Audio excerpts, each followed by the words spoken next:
Good morning guys! Bali, pag-usapan po natin ngayon yung ating star. Marami kasing nagtatanong kung bakit wala pa silang star icon sa kanilang monetization tools or sa tools nila.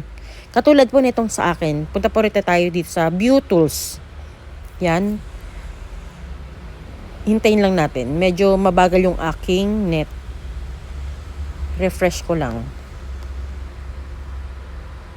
Again, punta tayo dito sa View Tools. Yan, wala pa rin. Yan. Punta tayo dito sa ating monetization. Yan, kung makikita nyo guys, dapat nandito yung star. May star icon dyan, kaso wala sa akin. Yan ang nakalagay.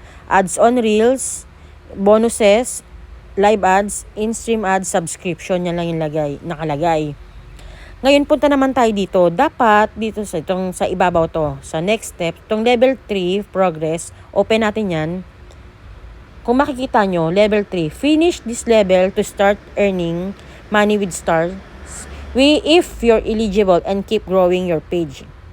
So, we need to grow 1,000 followers.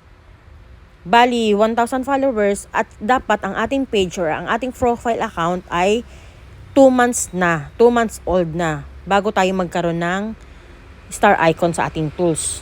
Katulad nito, ako ay may 191 followers pa lang, tsaka itong aking account, itong aking page is 2 months old pa lang, ay 2 weeks old pa lang. So, I need na makaano pa ako ng, maabot ko yung 2 months, at magkaroon ako ng 1,000 followers. At maabot ko yung 2 months para magkaroon na ako ng star icon sa aking monetization tools. Yun lang po. Sana po naintindihan niyo yung aking explanation. At sana po pa-subscribe na rin ako dito sa aking YouTube channel. At kung gusto niyo rin po, pa-follow na rin ako dito sa aking page, Bunso. Yun. Thanks for watching!